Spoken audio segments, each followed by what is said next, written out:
Good morning students. Third year की इस class में आप सभी का हार्दिक स्वागत है। Welcome to all of you.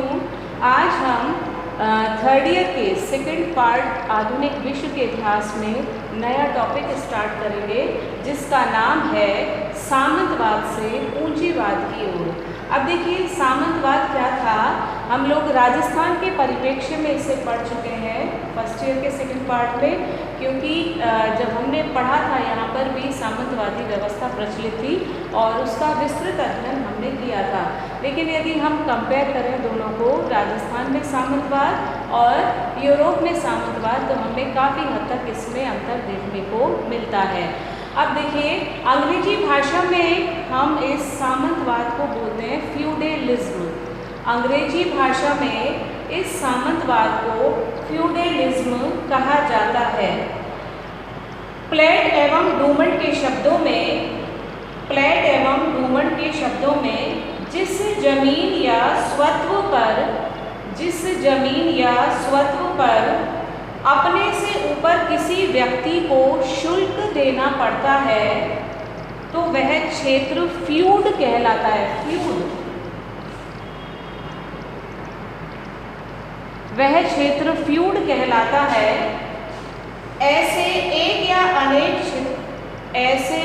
या अनेक क्षेत्रों के मालिक को फ्यूडल लॉर्ड कहा जाता था।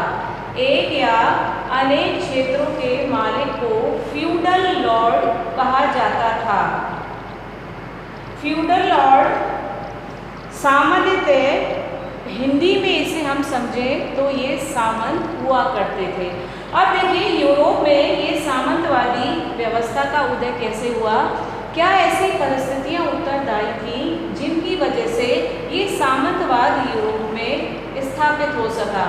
आप देखिएगा, हमने कई बार पढ़ा है यूरोप के अंदर विशाल ऑटोमन साम्राज्य, रोमन साम्राज्य, उनके बारे में हमने चर्चा की है।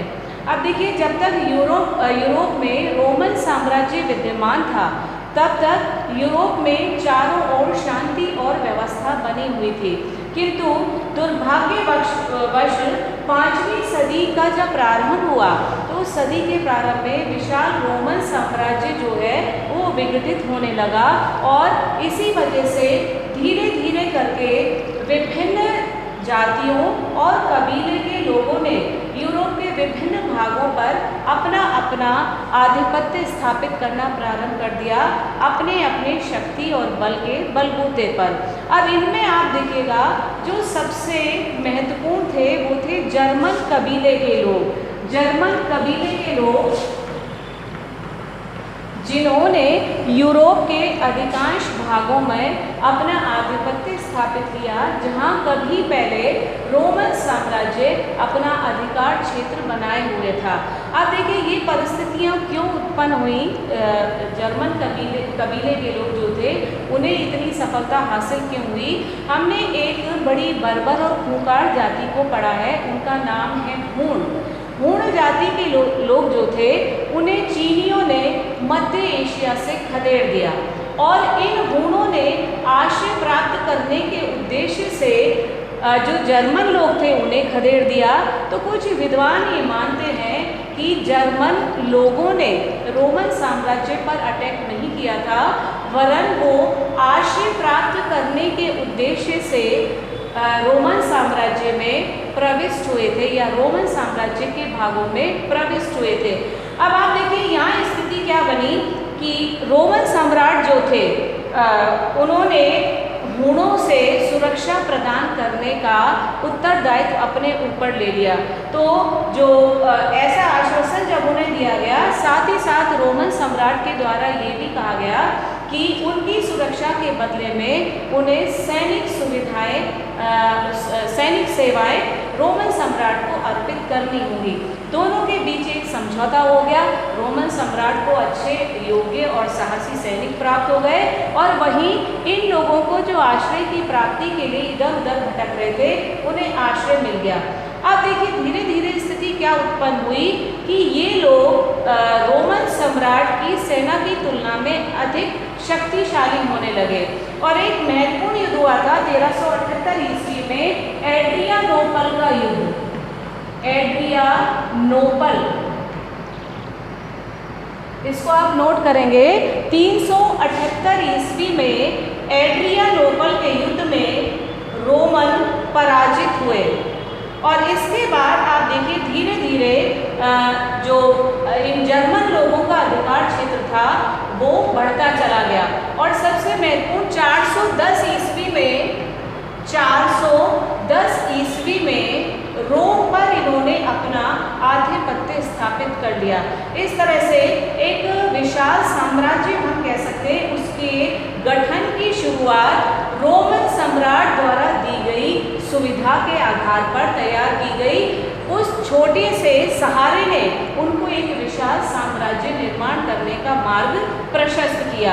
अब आप देखिए यहाँ पर भी जब हम देखें कि 9वीं और 10वीं शताब्दी में स्कैंडिनेविया में जो आजकल नॉर्वे, स्वीडन और डेनमार्क का क्षेत्र है, इसमें रहने वाले अर्ध सभ्य जर्मन जाति के लोग जो थे जिन्हें नॉर्थमैन कहा जाता था, उत्तरी मनुष्य या उत्तरी मानव, उन्होंने यूरोप के कई भागों पर आक्रमण करना प्रारंभ कर दिया और उनको अपने अधिकार में लेना शुरू कर दिया। इस तरह से ये जो सिलसिला था वो एक के बाद एक इन जर्मन जातियों के द्वारा, क्योंकि जितने भी अटैकर्स थे उनमें जर्मन लोग ही सबसे अधिक शक्तिशाली और साहसी थे, इसलिए उन्हें एक के बाद एक करके सफलता मिलती रही। अब इसमें आप देखिए जो सबसे शक्तिशाली व्यक्ति था वो था शार्लमैन। इसका नाम आप लिखेंगे शार्लमैन।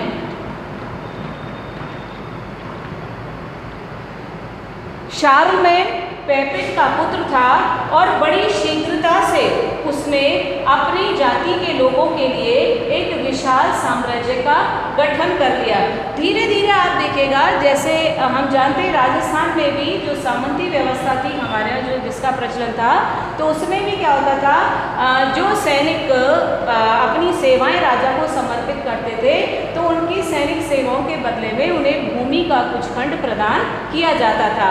तो यहाँ पर भी शार्लमैन ने भी धीरे धीरे ऐसे लोगों को जो उसको अपनी सैनिक सेवाएं अर्पित कर रहे थे उनको उसने भूमि खंड देना प्रारंभ कर दिया था और यही भूमि खंड काउंटी, डची और मार्क्स कहलाए। यही भूमि खंड जो शार्लमैन द्वारा अपने सैनिकों को उनकी सैनिक सेवाओं के बदले दिए गए थे वो काउंटी, डची और मार्क्स कहलाए और इनके जो प्रमुख हुआ करते थे या इनके जो अधिपति थे या इनके जो मालिक थे उनको काउंटी, ड्यूक और मार्विनस कहा जाने लगा।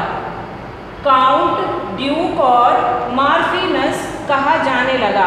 इस तरह से आप देखिएगा धीरे धीरे ये विशाल साम्राज्य का गठन हुआ, लेकिन दुर्भाग्यवश आप देखिए शार्लमैन की मृत्यु के पश्चात उसके जो उत्तराधिकारी थे वो इस साम्राज्य को पूरी तरह से सुरक्षित नहीं रख पाए और शार्लमैन द्वारा गठित इस विशाल साम्राज्य को 3 भागों में विभाजित होना पड़ा और वो थे जर्मनी, फ्रांस और Italy. Germany, France and Italy, ये विशाल साम्राज्य इन 3 देशों में विभाजित हो गया। आप देखिए जर्मन लोगों के साथ फ्रैंक लोग जो थे उन्हें सबसे ज़्यादा सफलता मिली थी और शार्लमैन भी उस फ्रैंक जाति से ही संबंधित रहा था। अब आप देखिए सामंतवाद का विकास किन रूपों में हुआ। हम सभी जानते हैं कि आवश्यकता आविष्कार की जननी होती है, तो निश्चित रूप से सामंती व्यवस्था के विकास में यूरोप की परिस्थितियों ने अपना महत्वपूर्ण रोल अदा किया था। अब इसके कुछ राजनीतिक और कुछ आर्थिक कारण रहे थे। यदि हम सामंती व्यवस्था के विकास के राजनीतिक कारणों में देखें तो आप देखिएगा रोमनों द्वारा जो पश्चिमी यूरोप में शांति और व्यवस्था स्थापित की गई थी, जब रोमन साम्राज्य का विघटन हो गया तो उन्हीं पश्चिमी यूरोप के भागों में अशांति और अराजकता का दौर फैलने लगा था। अब इसका दुष्परिणाम क्या निकला कि जो बाह्य आक्रांता थे वो यहाँ आक्रमण करने लगे, तो इन क्षेत्रों को सुरक्षा की चिंता सताने लगी। वहीं दूसरी ओर आप देखिएगा जब निरंतर आक्रमण होते हैं और एक के बाद एक वो क्षेत्र किसी दूसरे के आधिपत्य में जाता है, कोई उसका परमानेंट अधिपति नहीं होता है, तो उस कंडीशन में कृषि या अन्य अर्थव्यवस्था के जो साधन और संसाधन होते हैं उन पर ध्यान नहीं दिया जाता। तो अर्थव्यवस्था जो थी वो भी लड़खड़ा रही थी, सुरक्षा की चिंता सभी को सता रही थी। इन कंडीशंस में आप देखिए जो सामंती व्यवस्था है उसका धीरे धीरे विकास होने लगा और कुछ ही समय में संपूर्ण यूरोप में ये सामंती व्यवस्था अपने पांव फैलाने में सफल हो सकी। अब आप देखिए इसके बाद हम यदि इसके विकास के और कारणों को देखें तो स्थिति क्या थी। आप देखिए जब आक्रमण हो रहे थे, बाहरी लोग आक्रमण कर रहे थे इन क्षेत्रों पर, तो किसान जो थे वो भी उससे काफ़ी परेशान हो रहे थे। तो पहले जो बड़े बड़े सरदार थे या आप कह सकते हैं जो कुलीन सरदार थे, वो इन आक्रमणों से परेशान होकर के अपने अपने गांवों की ओर प्रस्थान करने लगे जहाँ के वे मूल निवासी थे, क्योंकि उन गांवों में सुरक्षा के लिए इनके पास बढ़िया दुर्ग बने हुए थे और अच्छे गढ़ बने हुए थे। तो सुरक्षा की दृष्टि से इन्होंने अपने आप को पुनः अपने गांवों में पहुंचा दिया। और रात के समय ये क्या करते थे, जो कुलीन सरदार थे वो किसानों को लूटा करते थे। जो उनके अनुचर होते थे, उनके सेवक हुआ करते थे, उनको साथ लेकर के रात के अंधेरे में निकलते थे और किसानों को लूटा करते थे। अब यहाँ आप देखिएगा दोहरी मार किसानों को झेलनी पड़ रही थी। एक ओर उनकी कृषि की सुविधाओं की तरफ किसी की ओर से ध्यान नहीं दिया जा रहा था, दूसरी ओर इन कुलीन सरदारों के द्वारा उन्हें लूटा जा रहा था, तो उन्हें पूरी तरह से असुरक्षा का सामना करना पड़ा था। अब ऐसी स्थिति में हम देखें तो दोनों को ही, कुलीन सरदारों को बाह्य आक्रमणों से और इन कृषकों को इन कुलीन सरदारों से सुरक्षा की आवश्यकता थी। तो दोनों के बीच एक बहुत अच्छा समझौता हुआ और उस समझौते के तहत इन कुलीन सरदारों ने इन कृषकों को सुरक्षा प्रदान करने और उनकी फसलों को न खराब करने और किसानों को न लूटने का वादा किया।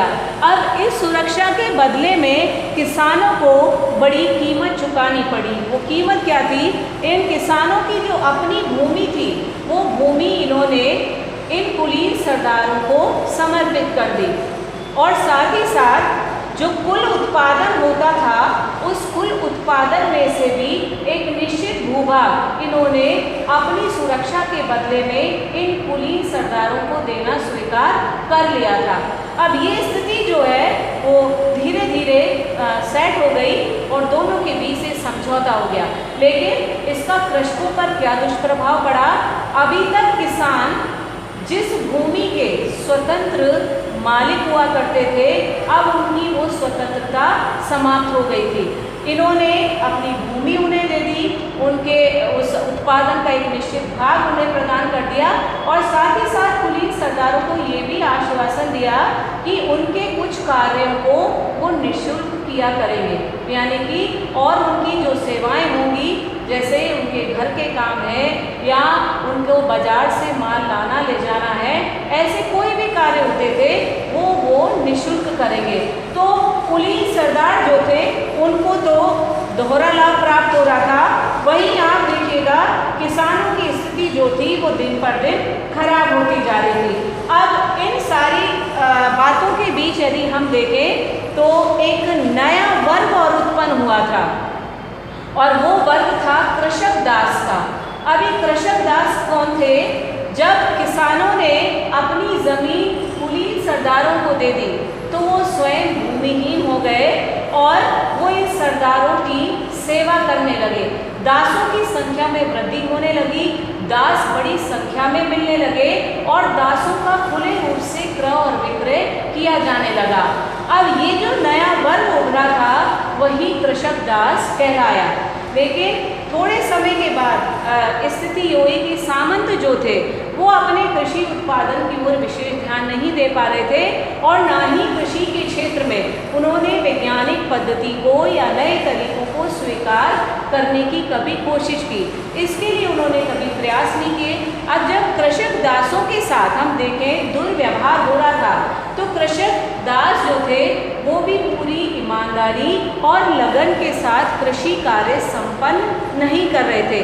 स्वाभाविक है, जब कोई कृषक अपनी मेहनत और लगन को कृषि उत्पादन कार्यों में नहीं जोड़ेगा तो उत्पादन में कमी आएगी। तो धीरे धीरे सामंत जो थे इस बात को लेकर के चिंतित होने लगे, लेकिन उन्होंने कृषि व्यवस्था के लिए वैज्ञानिक तरीकों को फिर भी नहीं अपनाया और धीरे धीरे जो उन्होंने इसके प्रयास करे कि किसी तरह से जो मजदूर कृषक है या दास कृषक हैं उनकी संख्या में वृद्धि कर ली जाए और कृषि उत्पादन को बढ़ाया जाए। लेकिन इस समय दास कृषक जो थे वो उनकी स्थिति खराब थी और वो अपने इस काम को छोड़ करके अन्य कार्यों की ओर अपना रुख कर रहे थे। ऐसी स्थिति में आप देखिए फिर सामंतों ने थोड़ा उदार नीति का पालन किया। उन्होंने इन दास कृषकों के साथ उन्हें एक बार समझौता किया और उनकी भूमि उन्हें वापस लौटा दी। जब भूमि उनके पास आ गई तो जो कृषक अभी कृषि कार्य से मुंह मोड़ रहे थे वही पुनः एक बार कृषि के प्रति जी जान से मेहनत करने में जुट गए।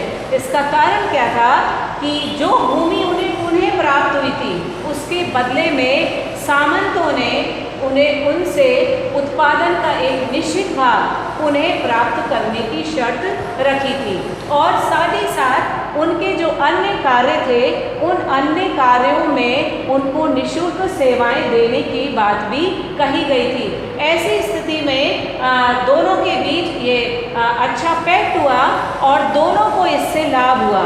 जहां कुलीन सरदारों की या सामंतों की स्थिति बिगड़ने लगी थी, उनकी जो अर्थव्यवस्था है वो हिलने लगी थी, उस अर्थव्यवस्था को पुनः मजबूत बनाने में इन कृषक दासों ने महत्वपूर्ण भूमिका निभाई। दूसरी बात, जब अब इन किसानों को उनकी भूमि वापस मिली और एक उत्पादन का निश्चित भाग देने के बाद यदि उनको किसी प्रकार की कोई अन्य सहायता की आवश्यकता होती थी या ज़रूरत होती थी, उसको पूरा करने के लिए उन्हें जिन चीज़ों धन की आवश्यकता पड़ती थी तो उस लिए उन्होंने उत्पादन में वृद्धि करने के प्रयास किए और उत्पादन बढ़ा, जिससे वो अपनी अन्य आवश्यकताएं पूरी करने लगे। इस तरह से ये जो सामंतों और कृषक दासों के बीच संबंधों की बात है, इस समझौते से दोनों के बीच में काफ़ी संबंधों में सुधार हुआ। अब हम बात करते हैं सामंती कार्यविधि। सामंतों की कार्यविधि किस रूप में थी, आप देखिएगा। हम लोग जब राजस्थान के परिप्रेक्ष्य में सामंती व्यवस्था पढ़े थे तो उसमें हमने देखा था कि एक ओर जहाँ सामंतों को अपनी सैनिक सेवाएं राजाओं को सुपुर्द करनी होती थी, वहीं विशेष अवसरों पर वो लोग विभिन्न भेंट उपहार दिया करते थे दरबार में उपस्थित होकर के। तो इसी तरह से आप देखिए ये सामंत किस तरह से अपनी कार्यविधि को लागू कर रहे थे। आप देखिए जैसे बड़ा सामंत है, उस सामंत के नीचे छोटा सामंत, फिर उस सामंत के नीचे छोटा सामंत अपनी भूमि को भी विभिन्न भागों में बांट करके उसके सुचारू रूप से जो शासन व्यवस्था है उसको लागू करने के प्रयास किए गए थे। ऐसा माना जाता था जो राजा होता था वो राजा एक विशाल भूभाग का मालिक होता था और ये फीफ, इस भूमि खंड को हम फीफ कह सकते हैं, जो ईश्वर द्वारा उसको प्रदत्त की जाती थी। उससे छोटे जितने भी उसके साथी होते, जो सामंत होते थे, वो उसको शुल्क अदा किया करते थे और समय समय पर अपनी सैनिक सेवाएं भी प्रदान किया करते थे। तो ये जो स्टेज बनी हुई थी या स्टेप थे, छोटा सामंत, बड़ा सामंत और फिर उसके बाद राजा, ये तीनों चारों कड़ियाँ मिलकर के एक दूसरे को अपना सहयोग प्रदान करते थे और इस तरह से ये सामंती व्यवस्था की जो कार्यविधि है उसका संचालन हो रहा था। अब देखिए आर्थिक जीवन में यदि हम कहें सामंतों की जो आर्थिक व्यवस्था है या उनका आर्थिक जीवन किस प्रकार का है, तो आर्थिक स्थिति की दृष्टि से जितने सामंत थे उनकी स्थिति काफ़ी मजबूत थी, क्योंकि उनको एक बड़ी लगान की राशि या शुल्क जिसे हम कहें वो उन्हें प्राप्त हो जाती थी और उसके माध्यम से वो पूरे ऐशो आराम का जीवन यापन किया करते थे। संसाधनों का अभाव नहीं था और ना ही धन का अभाव था, और खेतों में कार्य करने के लिए पर्याप्त संख्या में उनके पास कृषक दास भी थे। कुछ कृषक ऐसे भी थे जो स्वतंत्र थे और उनका इन सामंतों से कोई विशेष लेन देन नहीं होता था। तो ये आर्थिक जीवन जो है वो सामंतों का वो भी अच्छा था। इसके बाद आप देखिएगा एक बहुत महत्वपूर्ण आपके पॉइंट आता है मैनर व्यवस्था। ये मैनर व्यवस्था आपके छोटे क्वेश्चन के पॉइंट ऑफ व्यू से महत्वपूर्ण है। इसमें आप लिखिएगा मैनर का अर्थ जागीर अथवा छोटी जमींदारी से है। मैनर का अर्थ जागीर अथवा छोटी जमींदारी से है। आर्थिक दृष्टि से जमींदार के निवास स्थान के आसपास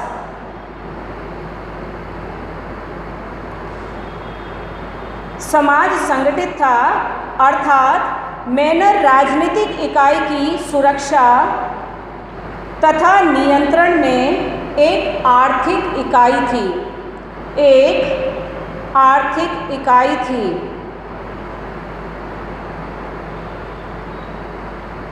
इस तरह से आप देखिएगा सामंती व्यवस्था जो है वो आगे बढ़ती चली गई और धीरे धीरे सामंतों के द्वारा अपनी नीतियों में परिवर्तन करके कृषकों के साथ भी अच्छे संबंध बनाए गए। अब इन सब के बावजूद आप देखिएगा सामंती व्यवस्था जो है उसका धीरे धीरे पतन होने लगा, और उसके पतन के पीछे उसके लिए कुछ कारण जिम्मेदार रहे। उनमें पहला आप लिखिएगा बारूद और बंदूक। बारूद और बंदूक, इसमें आप देखिएगा अभी तक जो सामंत लोग थे या कुलीन सरदार जो हुआ करते थे वो गांवों में अपने दुर्गों में सैनिक रखा करते थे और सुरक्षा की दृष्टि से उसे बड़ा महत्वपूर्ण माना जाता था। और जितने किसान आदि होते थे वो सुरक्षा के लिए, अपनी स्वयं की सुरक्षा के लिए इनके ऊपर डिपेंड होते थे।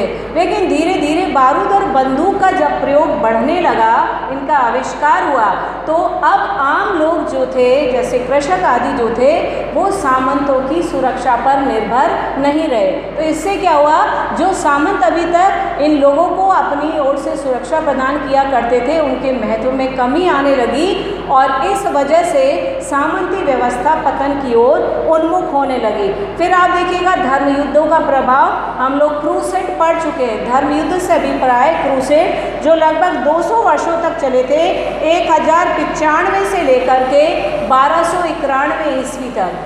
1095 से लेके 1291 ईस्वी तक ये धर्म युद्ध चले थे और इन धर्म युद्धों के बाद से भी सामंतों का महत्व जो था उसमें कमी आने लगी थी, क्योंकि इन धर्म युद्धों में सामंतों ने अप्रत्यक्ष रूप से सामंती महत्व को घटा दिया था।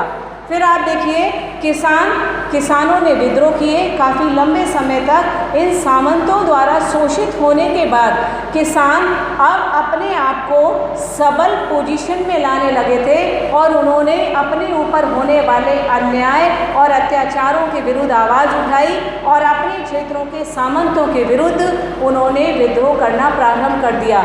और ये विद्रोह इतने वृहद स्तर पर हो रहे थे कि सामंत उनको दबा पाने में सक्षम नहीं थे। इसलिए किसानों के विद्रोह भी सामंती व्यवस्था के पतन के लिए एक उत्तरदायी कारण माना जाता है। एंड व्यापारियों के विरोध हम लोग पहले भी बात कर चुके हैं। सामंतों ने कृषि या व्यापार वाणिज्य की ओर कभी विशेष ध्यान नहीं दिया गया। अब व्यापारियों ने विरोध क्यों किया? क्योंकि व्यापारी जिन मार्गों से अपना माल लाते ले जाते थे उन मार्गों की सुरक्षा का कोई विशेष प्रबंध कभी भी सामंतों द्वारा नहीं किया गया था। इसलिए ये व्यापारी वर्ग जो था वो भी सामंतों के विरुद्ध हो रहा था। इसी तरह से आप देखिए मुद्रा का प्रचलन। अभी तक जो विनिमय का माध्यम था, हम यदि प्राचीन समय में देखें हमारे भारत में भी जो विनिमय का माध्यम था वो वस्तु विनिमय था, लेकिन मुद्रा के प्रचलन ने इस सामंती व्यवस्था को कैसे प्रभावित किया।